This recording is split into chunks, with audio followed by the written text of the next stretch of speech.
Hello दोस्तों आज की वीडियो में मैं आपको बताने वाला हूं, अगर आप भी एक सीएससी वीएलई हैं, आपके लिए दोस्तों बहुत बड़ी खुशखबरी आ चुकी है। अब आपको भी आधार का काम मिलेगा और आधार का कार्य किस तरह से लिया जाता है, किस तरह से आपको आधार सेंटर के लिए आवेदन करना होता है, लाइव प्रोसेस में आपको करके दिखाऊंगा और इसके लिए आप भी आवेदन कर सकते हैं। लेकिन दोस्तों आवेदन करने से पहले मैं आपको बता देना चाहता हूँ क्या क्या आपके सेंटर पर सामान होना चाहिए और आधार यूसेल सेंटर लेने के लिए कितना आपका खर्चा लगभग आ जाएगा। आधार यूसेल आवेदन करने के लिए आपके पास क्या क्या सर्टिफिकेट होने चाहिए, क्या क्या इसकी टर्म कंडीशन रहती है, इसके ऊपर मैं ऑलरेडी दोस्तों वीडियो बना चुका हूं, जाकर आप उन सभी वीडियो को देख सकते हैं। दोस्तों यह वेबसाइट है जिसके माध्यम से आप ऑनलाइन आवेदन कर सकते हैं। मैं आपको स्क्रॉल करके दिखा देता हूँ। आवेदन करने से पहले आप देख लीजिए, यहाँ पे लिखा है अपडेट क्लाइंट लाइट यूसीएल। दोस्तों मैं आपको एक बात बता देना चाहता हूँ, जब आप सीएससी की आईडी लेते हैं तो इसका मतलब ये नहीं है सीएससी की आईडी के थ्रू आपको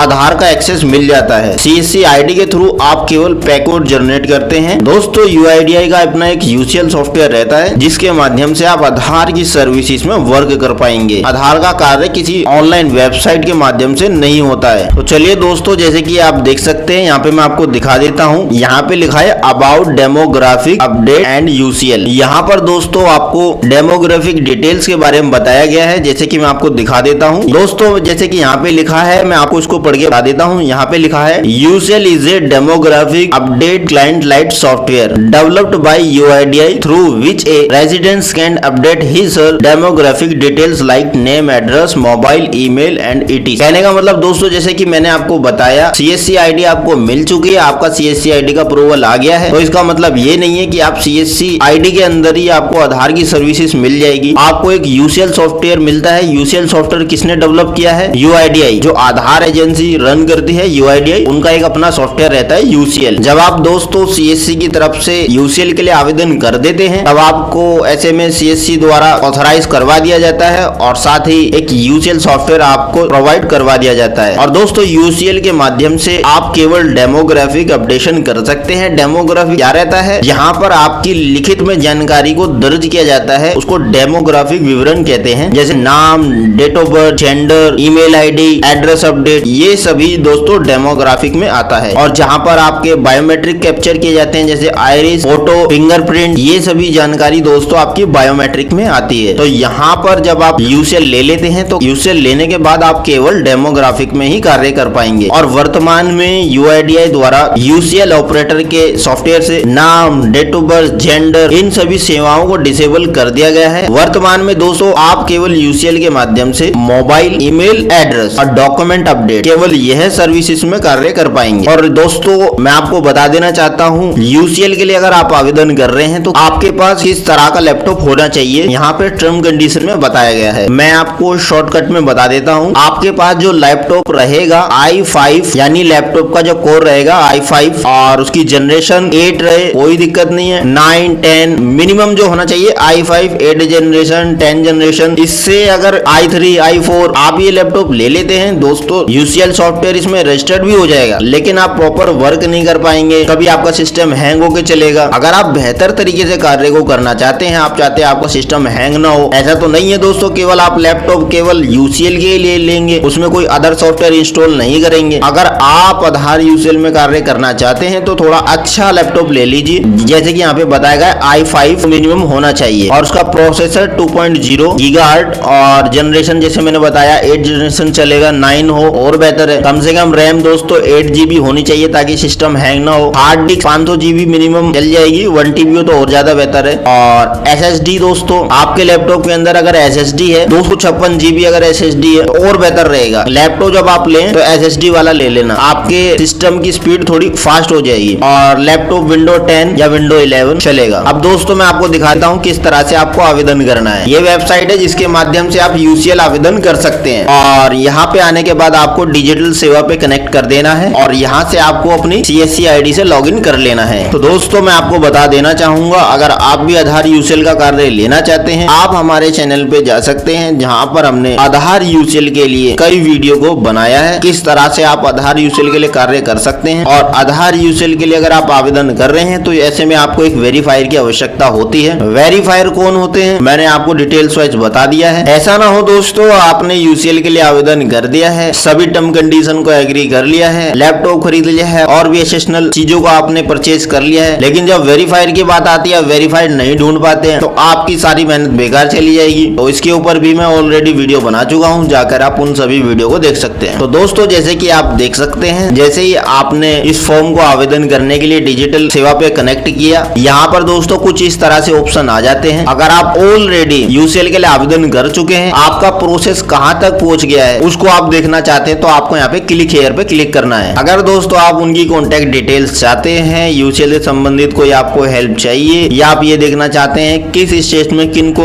यूआईडीआई वर्क के लिए ऑथराइज किया गया है, यहाँ पर दोस्तों आप क्लिक हियर करेंगे तो वह सभी डिटेल्स ओपन हो जाएगी। तो दोस्तों जैसे कि आप देख सकते हैं कुछ इस तरह से लिस्ट ओपन हो चुके हैं। आप किस स्टेट से हैं, दिल्ली के लिए जैसे कि आप देख सकते हैं ये अप टू डेट वाली लिस्ट दोस्तों अपडेट की गई है। पहले वाली जो लिस्ट थी कल या परसों में जब आप ओपन कर रहे थे वो ओल्ड लिस्ट थी, ये अभी अप टू डेट वाली लिस्ट अपडेट की गई है। ओल्ड लिस्ट में आपको ईमेल आईडी वगैरह शो हो रही थी। ओल्ड लिस्ट में अगर आप दिल्ली से अप्लाई कर रहे थे तो वहाँ पे अंकित बालियान लिखा होगा, लेकिन ये नई वाली लिस्ट है जो न्यू वाली लिस्ट में दोस्तों अगर दिल्ली से यूसीएल के लिए आवेदन करें तो यहाँ पर अजय नेगी जी का नाम लिखा रहा है और यहाँ पर कोई कॉन्टेक्ट डिटेल्स अभी यहाँ पे शो नहीं हो रही है। अगर आप दिल्ली से हैं और यूसीएल का कार्य लेना चाहते हैं तो आपको अजय नेगी जी से संपर्क करना होगा। गोवा से हैं तो आपको आशा जी से संपर्क करना होगा। यूपी से आपको नवल किशोर जी से संपर्क करना होगा। तो इसी तरह से दोस्तों आप देख सकते हैं आप जिस भी स्टेट से हैं आपको उनसे संपर्क करना होगा, वो आपको प्रोसेस गाइड कर देंगे। दोस्तों अब हमने फॉर्म को आवेदन करने के लिए क्लिक कर दिया है। जैसे कि आप देख सकते हैं यहाँ पे लिखा है प्लीज फिल डिटेल्स, यहाँ पर है वीएलई नेम, जो भी आपका नाम है आपको अपना नाम एंटर कर देना है। कहने का मतलब जिनके नाम से सीएससी आईडी है और जिनकी सीएससी आईडी पे आपको आधार का कार्य चाहिए उनका नाम एंटर कर देना है। ऐसा नहीं है कि आपने अपनी शॉप का नाम एंटर कर दिया है, नहीं, आपको वीएलई नेम एंटर करना है। जो भी वीएलई नेम है आपको एंटर कर देना है और वीएलई सीएससी आईडी, यहाँ पर आपकी सीएससी आईडी ऑटोफिल आएगी, आपको एंटर करने की जरूरत नहीं है, ना आप उसको चेंज कर पाएंगे। और दोस्तों यहाँ पे तीसरे नंबर पे दिया है VLE bank BC code. Bank BC code दोस्तों क्या होता है, जब आपको दोस्तों बैंकिंग का कार्य मिलता है और आप उस बैंकिंग पोर्टल को लॉगिन करते हैं तो आप अपनी सीएससी आईडी के माध्यम से इसको लॉगिन करते हैं। जैसे आपको एक्सिस का बैंक बीसी पोर्टल मिला हुआ है तो आप अपनी सीएससी आईडी डालेंगे तो उसी सीएससी आईडी को आपको यहाँ पे लिख लेना है। और 4 नंबर पे दिया हुआ है name of bank issuing VLE BC code, bank BC है, यहाँ पे नाम लिखना है। और 5 नंबर पे state where CSC ID is located, आप जिस भी स्टेट से हैं जहां पर आपकी सीएससी आईडी चल रही है आपको उस स्टेट को एंटर कर देना है। फॉर एग्जांपल के लिए मैंने यहाँ पे दिल्ली को सिलेक्ट कर लिया है। और उसके बाद दोस्तों यहाँ पे है district where CSC ID is located. दोस्तों जो भी आपकी डिस्ट्रिक्ट है आपको उस डिस्ट्रिक्ट को सिलेक्ट कर लेना है। जैसे कि यहाँ पे north, north east, north west, जो भी आपकी डिस्ट्रिक्ट है आपको उसको सिलेक्ट कर लेना है। अगर आपका डिस्ट्रिक्ट वाला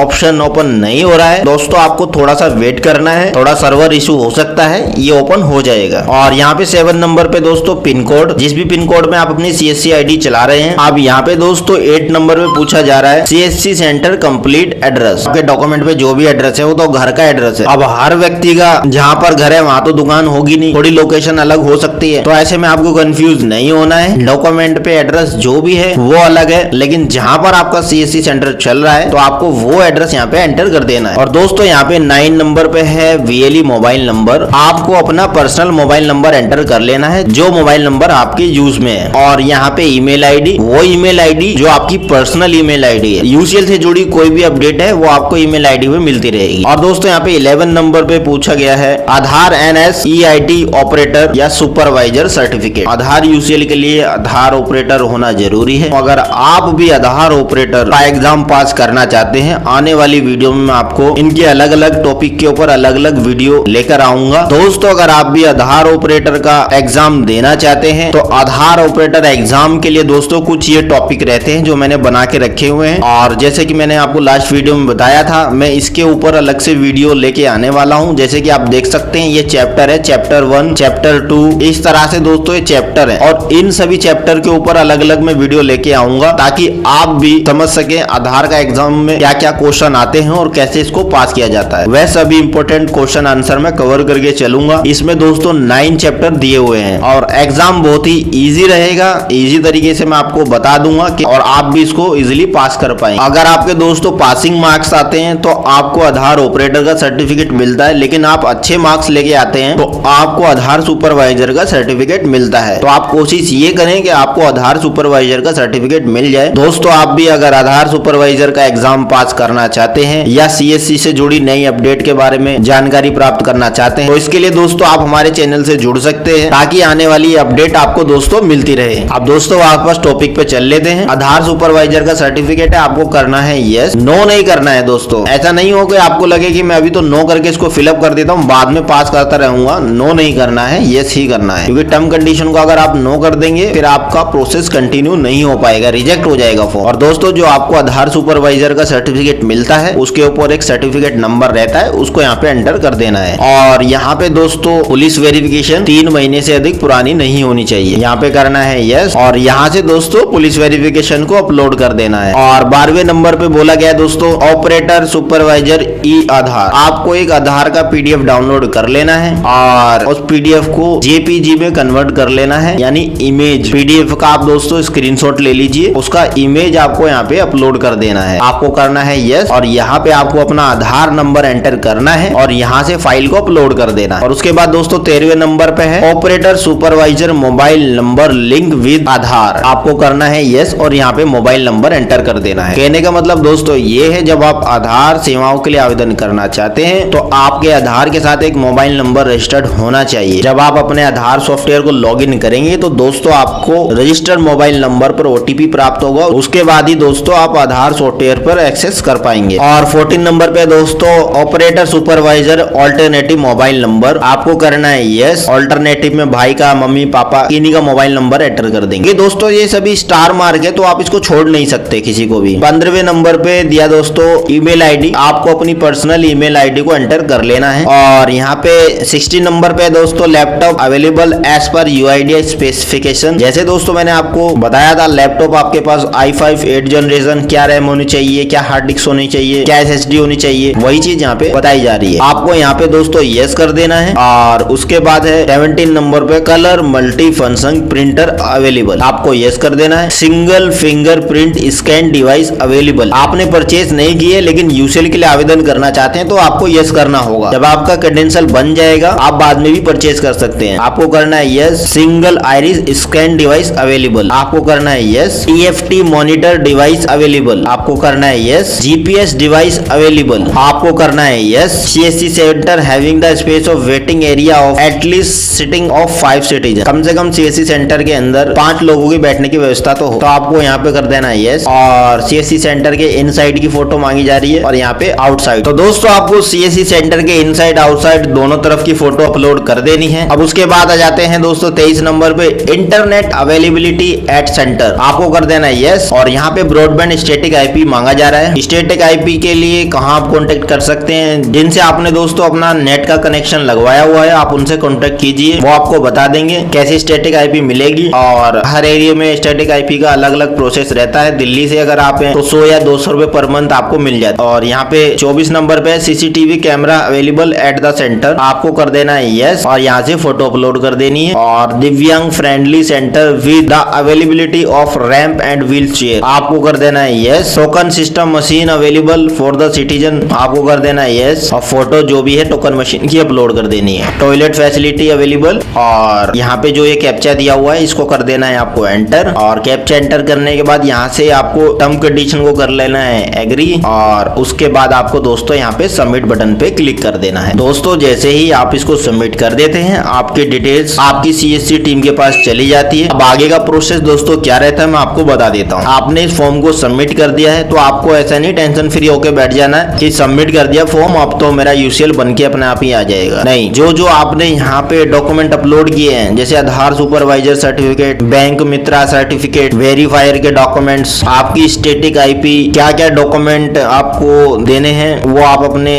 स्टेट टीम से कांटेक्ट कीजिए, आपको बता देंगे। उन सभी डॉक्यूमेंट की फोटोकॉपी आपको करवानी होगी, फोटोकॉपी का सेट करा के आपको जमा करवाना होगा। जैसे आप सबमिट करवा देते हैं आपको वेट करना है, इसमें कुछ समय लग सकता है। जब आपकी UIDAI RO टीम से क्रेडेंशियल बनना स्टार्ट होते हैं तो आपका यूजर क्रेडेंशियल जब बन के आ जाएगा तो आप अपने डिस्ट्रिक्ट मैनेजर से कांटेक्ट कर सकते हैं, वो आपको इन्फॉर्म करवा देंगे या आपके ईमेल पे भी कभी कभी इन्फॉर्मेशन आ जाती है सक्सेसफुली क्रिएटेड हो चुका है। तो दोस्तों इस कार्य को लेने में थोड़ा सा समय लग सकता है, महीना 2 महीना। अगर RO टीम से क्रेडेंशियल बन रहे हैं तो जल्दी से जल्दी आपका आधार यूसीएल का कार्य दे दिया जाता है। अगर आरओ टीम से यूजर क्रेडेंशियल नहीं जनरेट हो पा रहे हैं तो इसमें थोड़ा समय लग सकता है। तो दोस्तों जैसे कि आज की वीडियो में आपने देखा है आप किस तरह से इसके लिए आवेदन कर सकते हैं। दोस्तों आपने आधार यूसीएल के लिए आवेदन कर दिया है, इसका प्रोसेस कहां तक पहुंच चुका है इसको चेक करने के लिए आपको दोबारा से आ जाना है। कुछ समय बाद आपको चेक कर लेना है। आप करेंगे करंट स्टेटस पे क्लिक, यहाँ से आप चेक कर सकते हैं पेंडिंग है क्या आपका स्टेटस है, जो भी आपका स्टेटस है आपको पता लग जाएगा। तो दोस्तों जैसे कि आज की वीडियो में आपने देखा है किस तरह से आप यूसीएल के लिए आवेदन कर सकते हैं। आपने अभी तक आवेदन नहीं किया है तो जल्द से जल्द आपके लिए सुनहरा अवसर है, आप इसके लिए आवेदन कर सकते हैं। वर्तमान में तो दोस्तों यूसीएल में नाम, डेट ऑफ बर्थ, जेंडर इन सभी सर्विस को डिसेबल कर दिया गया है। मोबाइल, ईमेल आईडी, एड्रेस, आप इन सभी सेवाओं में काम कर पाएंगे। हो सकता है दोस्तों भविष्य में यूआईडीआई द्वारा नाम, डेट ऑफ बर्थ, जेंडर इन सर्विसेज को दोबारा से एक्टिवेट कर दिया जाए और दोबारा से सीएससी यूसीएल वैली अपने सेंटर पे आने वाले सिटीजन को इन सभी सर्विसेज में सेवाएं दे पाए। तो दोस्तों जैसे कि आज की वीडियो में आपने देखा है, अगर आप आधार से जुड़ी और इन्फॉर्मेशन चाहते हैं तो इसके ऊपर मैं ऑलरेडी कई वीडियो बना चुका हूं, जाकर आप उन सभी वीडियो को देख सकते हैं। तो दोस्तों मैं आशा करता हूं मेरे द्वारा दी गई जानकारी आपको सही लगी होगी। अगर अभी भी आपके मन में कोई कंफ्यूजन है, कोई सवाल है तो आप हमें कमेंट बॉक्स में पूछ सकते हैं। और बस आज की वीडियो में इतना ही, धन्यवाद।